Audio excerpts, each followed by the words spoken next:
Okay, so we'll proceed with the question paper. So this what we're discussing is 50 questions from the enhanced question paper of 2021.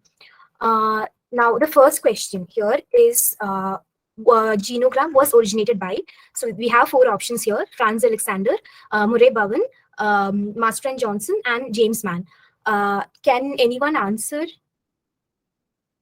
You can either unmute yourself or you can put it in the chat box. Ma'am, I think option B. Okay.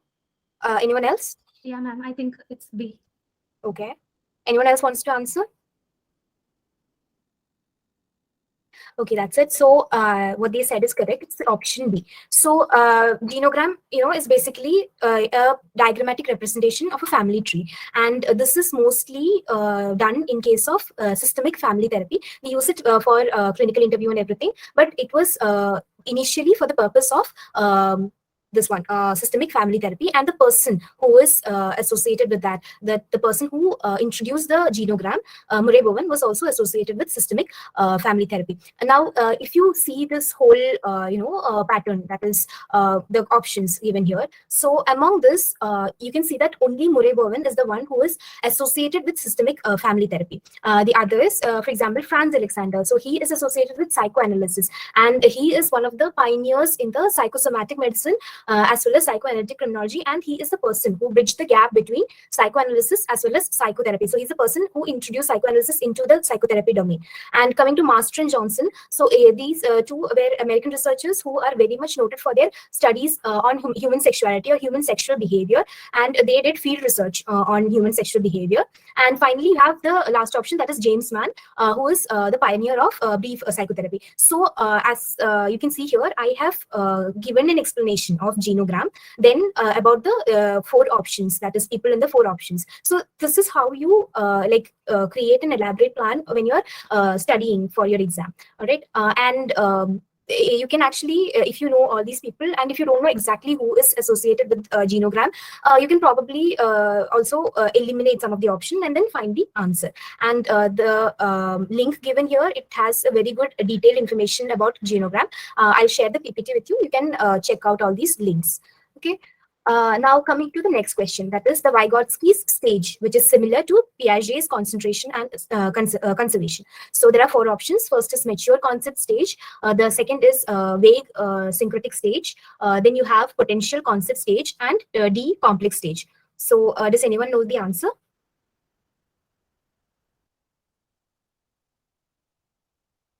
It's okay if you guess. All right. So for understanding this particular question, you need to know 2 concepts. That is, one is the Vygotsky stages, and the other one is the Piaget's cognitive development, that theory. So Vygotsky stages, this particular developmental process of developmental stage, which is listed here, is a part of Vygotsky's concept formation stage, and this is actually not much discussed in our syllabus. So this is an extra information, and you can only get these when you do your question papers. All right. And Piaget's stages of development or cognitive development, that you are very much familiar with, right? So here is an explanation of this 4 stages of concept formation. So in the first stage, which is the vague syncretic stage, here the child, they learn through certain trial and error mechanism. Then you have the complex stage, where certain cognitive strategies are being applied. And then you have the potential concept stage. So here the child is concentrating on one thing at a time. So this is basically the concentration of one thing at a time. This is basically the definition of concentration. And concentration is one of the concepts that prevents conservation. Attainment of conservation. So basically the 3rd stage, that is potential concept stage, that is the answer is C. So this is a stage which is associated with Piaget's concentration and conservation. Again, the term concentration, and I searched a lot, but that particular term, it is not available. It is centration only. And coming to the final thing, that is the last stage, which is the mature concept stage. So this is where the child, they can identify several features at a time. So that is when the concept formation is developed. So Vygotsky did this by a particular experiment. I think I learned that particular experiment when I was in UG, my degree classes. I don't know the exact name of the experiment, but this is the explanation is something similar. So you have different blocks and blocks which are of different shapes and different colors and different volumes. So you have to group it according to the volume. So that particular experiment was used by Vygotsky, and that is how he found this 4 stages of concept formation. And in the link given here, so here you have the explanation for this Vygotsky's theory of cognitive development as well as concept formation. And coming to centration, as you all know, this is that focusing a particular attention on a distinct characteristic or dimension while disregarding all of this. So like if you give the child like a big piece of one single piece of cake and like other 2 pieces of cake, so the child will be more happy if they get that particular 2 pieces of cake rather than 1. So they are more concentrating on number while ignoring the size. And centration, when it comes to conservation, there are different experiments by Piaget where conservation task is checked, and this includes like the volume transfer to different beakers. So this also you can Google it, and certain sites like Simple Psychology or Very Well Mind, they give you more detailed and very simple explanation for this. Now coming to the next question, that is the first attempt for standardization of mental tests in India was made by Dr. S.M. Mawson, V.V. Kamath, Dr. C.H. Rice, and Dr. Sohan Lal. So which of these people did that? So anyone has the answer for this? You can unmute yourself, or you can like, yes, so someone, okay. Did Christina answer for this one or the previous one? Oh, sorry, I didn't see that. Okay. For this one, anyone has the answer? All right, you can put it in the chat box also. So the answer is C, that is Dr. C.H. Rice. So this is a very direct question, and you need to know the history of mental testing or standardization of testing in India. So basically, you know, the psychometry, it's introduction in India. So the answer is C, that is Dr. C.H. Rice. So he was a missionary, and he first attempted this systematic, he made the first systematic attempt to standardize particular test, which was the adaptation of Binet-Simon test to India, that is to the Indian languages of Hindi and Urdu. And then coming to the other options, so you have Dr. Mawson. He developed the first group of intelligence tests in Hindi, which is the Samanya Buddhi Pariksha. It has part 1 and 2. So this was the first test, that intelligence test that was developed in an Indian language. Then you have Binay Kamath test for intelligence, or BKT, which was again coming to the next option, that is B.V. Kamath. So he was the person who standardized the test in 2 languages of Kannada and Marathi. So you have these 2 versions of BKT, right? So he was the person who did that standardization, and basically at that time it was the southern region, Bombay and Karnataka region was the southern region, and that is for BKT. And finally you have the option of Dr. Sohan Lal. So he constructed the verbal group test in both Hindi and Urdu for children in United Provinces, basically North India. And he was also very well known for developing the personal selection test, which is used even now in the SSB for Army personal selection. And this particular site, you can go, and they have a very good like explanation of who all are the individuals who are from India who is involved in psychometric testing and its history.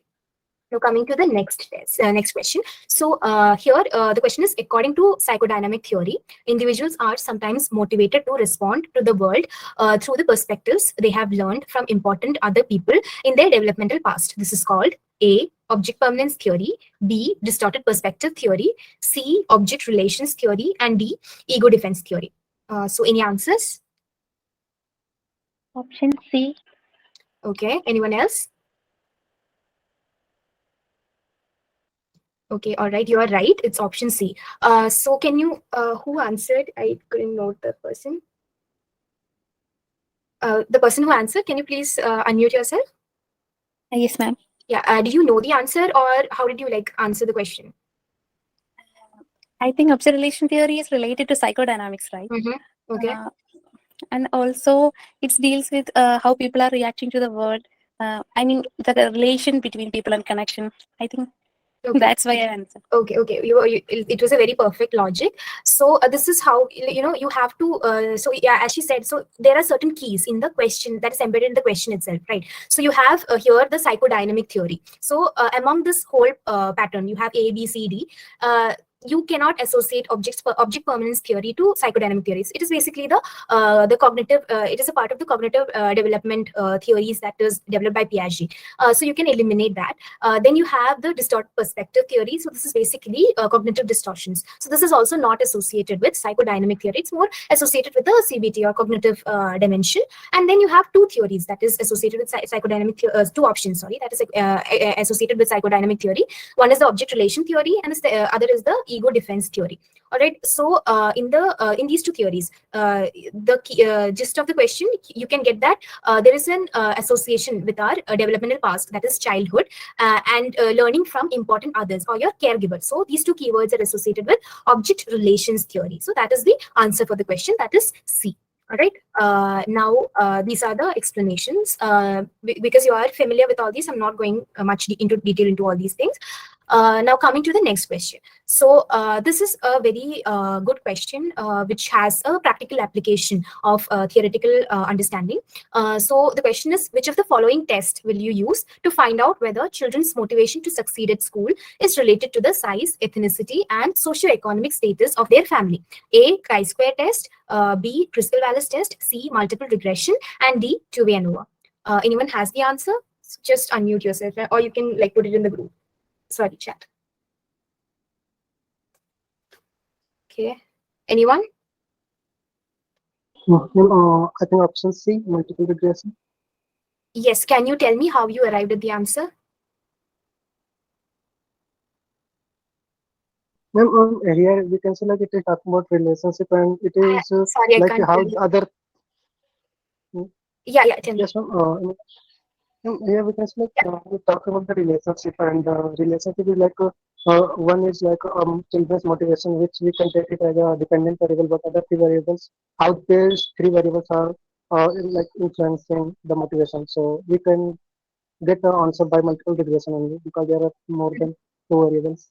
Okay, yeah, perfect. Okay, all right. So as he said, so you have your dependent. So first, what you do is classify your dependent variables and independent variables. So the one that is being measured, that is motivation to succeed at school, that is the dependent variable, and you have the independent variable, which whose basis this dependent variable is getting measured, that is size, ethnicity, and socioeconomic status of the family.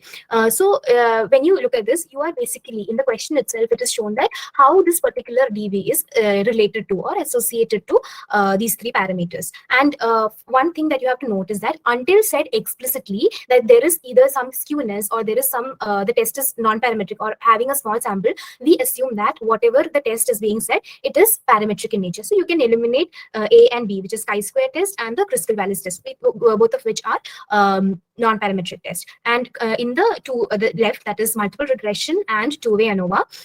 Multiple regression is the one that sees the association or relatedness, which is a more suitable test that can be used in this particular question. When it comes to two-way ANOVA, you only see the difference between groups, multiple independent variables whose effect is there on dependent variable. All right. So again, this question, how is the difference between ANOVA, regression, and chi-square? So this website basically has a detailed information on that. You can check that out later. And coming to the next question, the dash can be defined as the sequence of identical occurrence of the element within brackets, numbers or symbols, preceded or followed by different occurrences of the elements or by no elements at all.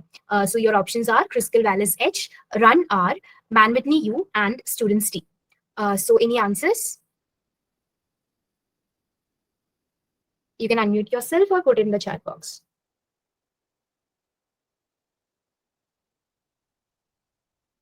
Okay. So here, I think you will be familiar with the A, C, and D.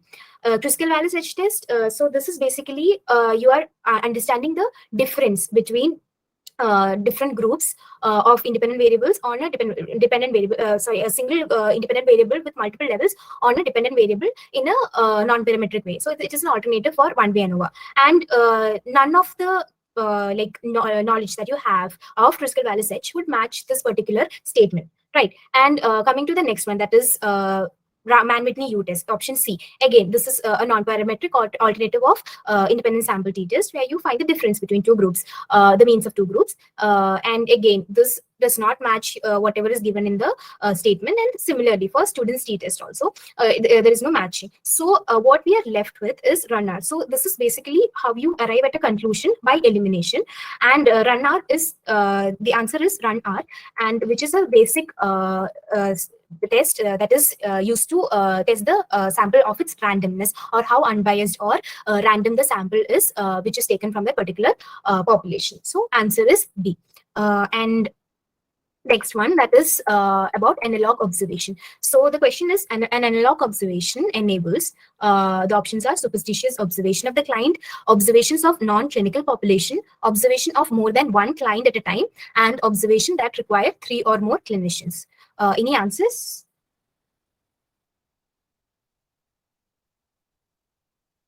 Okay, you can put in the chat box also. A, yes. Anyone else? Okay. All right. Okay, the answer is correct. Sahiba put in the chat box that it is A, superstitious observation of the client, which is correct. So basically, in analog observation, what you do is you observe the client's behavior in certain real life situations that you put into practice in a clinical setting, and by this you understand the how the client will behave in a real life situation. So there is an analog, that is that particular observation that you are going to study. So this basically helps us in generating the hypothesis about the functional relation, depending on the degree to which the analog context includes the element that affect that particular behavioral problem in a natural environment. Again, you can go to this particular site for more information on analog behavioral observation. All right, the next question, that is, if two variables x and y have a very strong linear relationship, then A, there is an evidence that x causes a change in y, B, there is an evidence that y causes a change in x, and C, there might not be any causal relationship between x and y, and option D, none of the alternatives are correct. So anyone has the answer? You can unmute yourself or put in the chat box.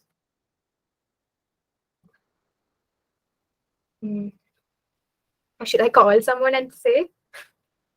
Okay, I'll. Narmada, can you unmute yourself? Yes, ma'am. So do you know the answer? It's okay, you can guess. Ma'am, option A. Pardon? A, option A. Okay. Anyone else? Ma'am, option C. Okay. Anyone else?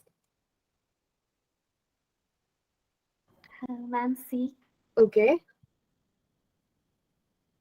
All right. Okay, the answer is option C. So when you say that there is a strong linear relationship between two variables x and y, so this implies that there is a correlation between two variables x and y, and we have learned that correlation does not necessarily imply causation. So it is option C. That is, there might not be any causal relationship between x and y. That is option C.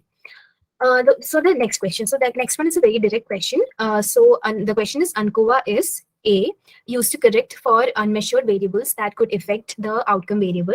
B, a method of portioning the results of ANOVAs to investigate where difference between independent variables lie. C, a robust version of ANOVA.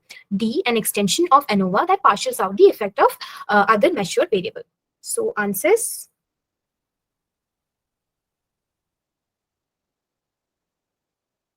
It's a very direct question. Option D, ma'am. Sorry? Option D, ma'am. Okay, anyone else? Okay, so you're correct. It's option D itself. So basically what happens in ANCOVA is that you test for the effect of the confounding variable.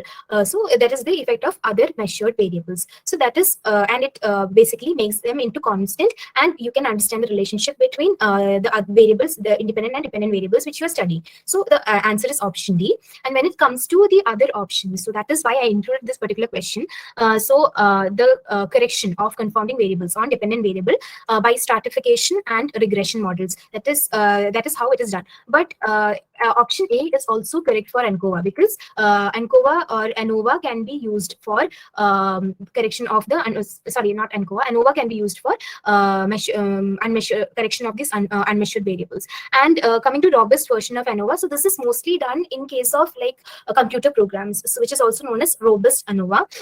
And the option B, that is a method of portioning of the results of ANOVA to investigate where the difference between independent variables lie. This is the post hoc test. So this is how you understand where the particular, where exactly the groups are different from each other. So that is this question. Now coming to the next one. That is, the question is the assumption which does ANCOVA have and ANOVA does not have. So the options are homogeneity of variance, homoscedasticity, homogeneity of sample, and homogeneity of regression slopes. So any answers? Anyone? Okay, we'll call someone. Sandeep, can you unmute yourself and answer the question? Ma'am, I'm not sure about this question, but It's okay. You can guess. I think I will go with option D. Okay. Yeah. Anyone else? I think it will not be, but B and D I'm confused in this game. I don't know. B and D. Okay. Anyone else? Okay, all right. So it's option B itself, because first three options, that is homogeneity of variance, homoscedasticity, and homogeneity of sample. So these three actually means the same thing, that is homogeneity of variance. And this is a common assumption for ANCOVA and ANOVA. Especially, I did tell you when I was like going through homogeneity of variance, it has another name, that is homoscedasticity. So when it comes to the homogeneity of regression slope, so this particular regression slope, it only comes in ANCOVA, because you find out the overall relationship between dependent variable and the covariate regression line, so that it remains a constant, and there is a fitting between the dependent variable and the covariate regression line. So this is a very important assumption of ANCOVA, and since we are not using any regression kind of assumptions in ANOVA, this particular fitting is the fitting of the homogeneity, where you need a homogeneity of regression slope, is not needed in ANOVA. Okay, again, here you have that assumptions of homogeneity of variance in like different sites. Again, this site, that is statistic solution. Here also you can search for if you are very you need that answer very quickly. I think this is a site where you can actually go for minimum searches. All right, next question. So this question, so this is a very hot level question, because this is not something that is actually taught to us, Latin square design. So this is something that is used mostly in agriculture and everything, because it requires a different arrangement of treatments and everything, which is not actually prescribed. We don't use that different treatment levels and all in psychology. So the question is the Latin square in which the treatments in the first row and in the first column are arranged in alphabetical order or numerical order. So the options are simple Latin square, standard Latin square, partial Latin square, and double Latin square. And if anyone knows the answer, you can say. I don't think, because this is very even I didn't know the answer for this. So yeah. So Latin square design is basically when you are giving repeated measures, and there are two different other factors of which you need to measure the repeated exposure.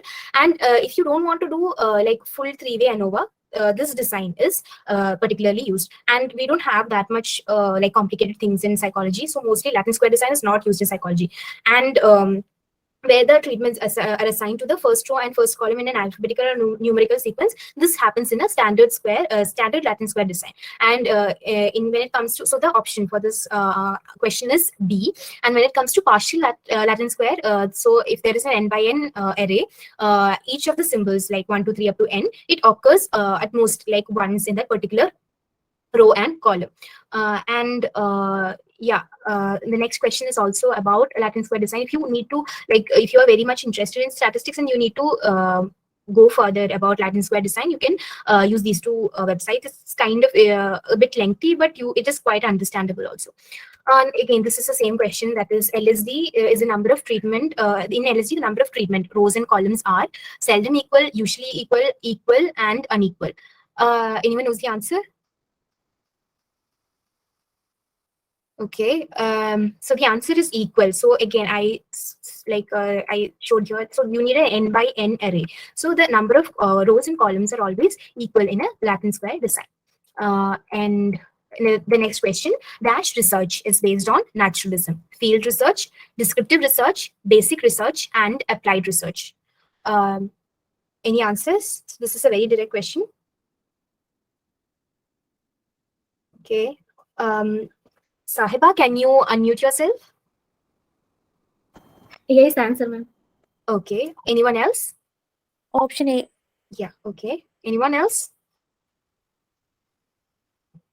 Yes, so you are right. The answer is option A, because when it comes to naturalism, so as you can see here, so this approach, it understands the social world in which the researcher observes, describes, and interprets the experience and actions of specific people and group in societal and cultural context. That is the naturalistic observation. And in all the option, the most suitable one is the field research, where there's you're observing it in the in order to understand and interpret the social interaction of groups of people, communities, and societies by observing and interacting with people in their natural setting. When it comes to descriptive research, this is also a part of it has certain components of naturalistic research in that they describe the a particular population, situation, or phenomena, but it is not actually rooted in your social or cultural context. And coming to the other two, that is basic research and applied research. So basic research is basically like a pure research, a fundamental research, where you are trying to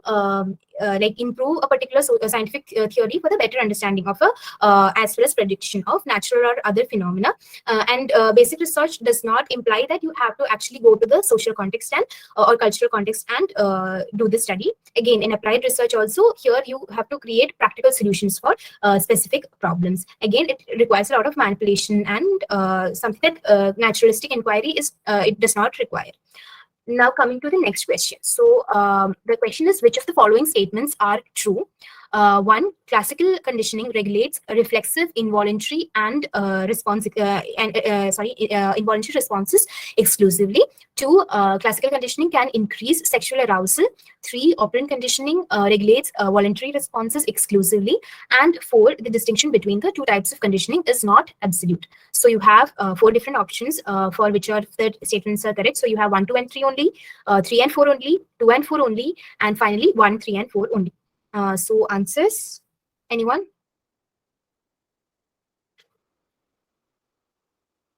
Option D. Option C. Okay. So both of you, can you tell me how you arrived at the answer? One at a time. Ma'am, in classical conditioning, which regulates reflexive behavior, that's right. And so that's why option 1. Okay. And also operant conditioning is regulates voluntary responses exclusively. That's also right, because there is no any reflexive behaviors in operant conditioning, I think. Okay. Yeah. And also then option 4, I'm not sure about that actually. Okay. But I chose option D because it's included option 1 and 3. Why didn't you choose option A? It also has 1 and 3. Because 2, I don't think 2 is right, because Okay. classical conditioning, I don't think it increases sexual arousal. That's why. Okay, all right. The other person who answered, can you give me your reasoning? Yes, ma'am. I chose them option C, and I'm quite sure about option 2. That is correct. Okay. Because with the classical conditioning, we can provoke any behavior. Like with the classical conditioning, we do in the marketing we use that. But and option 4 is also like we are not so sure about the absolute difference between the classical conditioning and the operant conditioning. There are behaviors like. Okay. Okay. Anyone else has an answer? Yeah. Did someone answer or? Okay. Okay. So the answer is option C.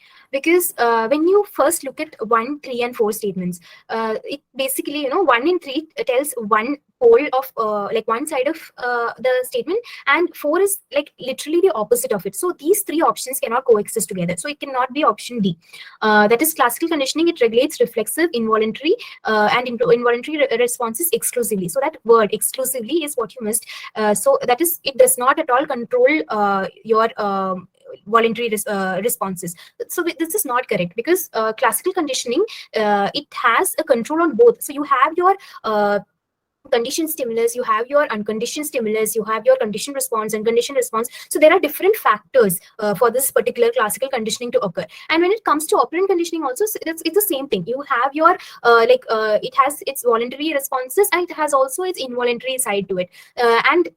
So if 1 and 3 is not true, then you can say that 4 is true. So it's like 1 and 3 and 4 together is a very incompatible option. All right. So you have that 4th option, that is, there is a distinction between 2 types of conditioning, which is that there is a distinction, but it is not very absolute, because there is an so here you can see that there is an classical conditioning and operant conditioning. It involves making association between behavior and the events in the organism's environment, and they are governed by several general laws of these associations. So you cannot say that it is very exclusive of either voluntary or involuntary behavior. So option 4 is correct. And similarly, option 2 is also correct, because sexual arousal, you can actually, because it's a like an involuntary response, it can act as a conditioned response. It can act as a unconditioned response, which can be converted into a conditioned response by associating it with a neutral stimulus. So classical conditioning can actually increase your sexual arousal, and there are several studies that I have referred here. So these are studies actually suggest that sexual arousal can be classical conditioned for both men and women. All right, and you can also go and check out all these like sites.